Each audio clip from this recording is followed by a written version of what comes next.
Hello. So today I want to share some of my thoughts on how practicing the Dharma has been very beneficial to my mind.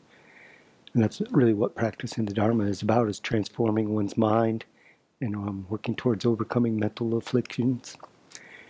There's a verse in the Dhammapada, verse 50, that I found very helpful. And it reads, "Let one regard neither the discrepancies of others, nor what is done or left undone by others, but only the things one has done oneself or left undone." So following this advice can be very beneficial to one's mind. There have been many times when I've been upset at someone else's behavior and not really wanted to let go of being angry or upset, or not wanting to let go of my miserable state of mind. And it's strange how we can ignorantly cling to that, to our own suffering. It's like we want to say, I have a right to be upset and justify it, but it's like, why do you want to be upset? I don't want to be upset. It's wonderful how practicing applying the antidotes can make us so much better of a mind. When we talk about the Buddha's qualities, one of the qualities includes the Buddha never complains about what others do. So a judgmental mind is not a happy mind. It's a mind that's caught up in ideas of how someone else should be. It's an irritated or agitated mind, and sometimes it can be a downright angry or hateful mind. Becoming aware of and working to improve one's own mind and behavior is quite useful, and trying to change others is futile and not lead to happiness. There's a quote from His Holiness the Dalai Lama that expresses this quite well, and most everybody around here should know this because it's taped to our bathroom mirrors. To be aware of a single shortcoming within oneself is more useful than to be aware of 1,000 in somebody else. Rather than speaking badly about people in ways that will produce friction and unrest in their lives, we should practice a pure perception of them. And when we speak of others, speak of their good qualities. And I would add that we should practice a pure perception of ourselves and meet ourselves with kindness and compassion.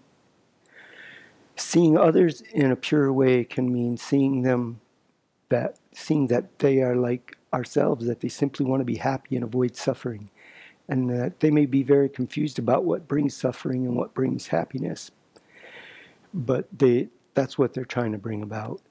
And a compassionate response to others' behavior is more beneficial to us than a critical response.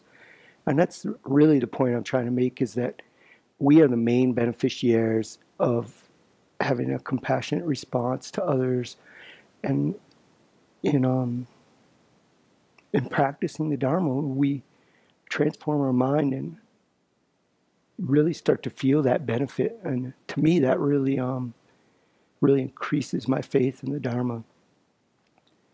We're happier when we practice kindness, and we will grow in our Dharma practice.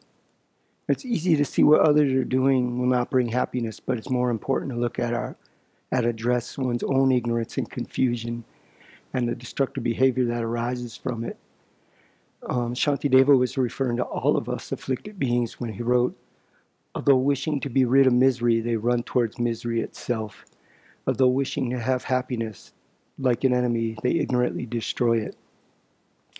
And when we cling to our anger and our attachment, then that's what we're doing. We're clinging to our misery. If we can come to see that we produce our own suffering through our own afflicted mental states and the behavior that arises from it, then we can start to understand others when they behave what we consider harmfully, and that can help us to develop compassion for them. The way in which the Buddhas benefit sentient beings the most is through the teachings, which teach us what to abandon and what to practice and how to practice it. Developing a compassionate and benevolent attitude towards all sentient beings is one of the most important of these practices.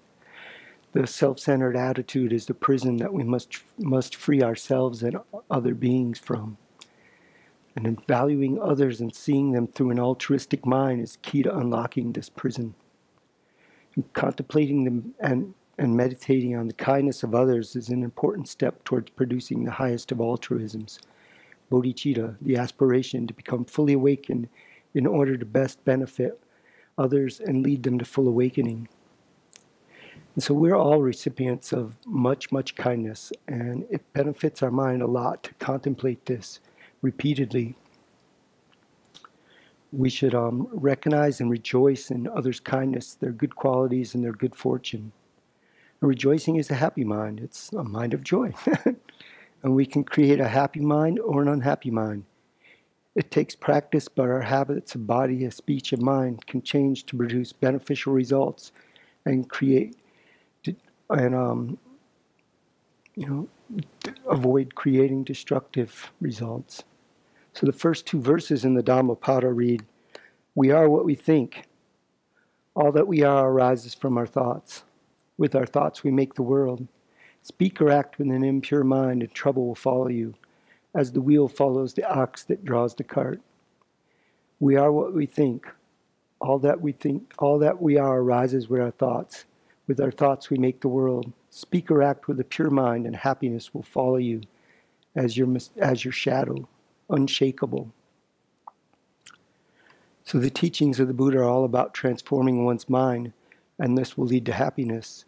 So thinking that our happiness and suffering are based on outer circumstances is a false view, and primarily focusing on changing outer circumstances will not lead to happiness.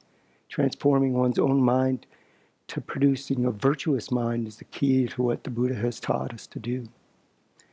And so we just rejoice that we have these teachings, that we are been fortunate enough to have Buddha come to this world and teach us the path to bring us out of our suffering. And may we learn to care as much about other sentient beings as the Buddhas have cared about us.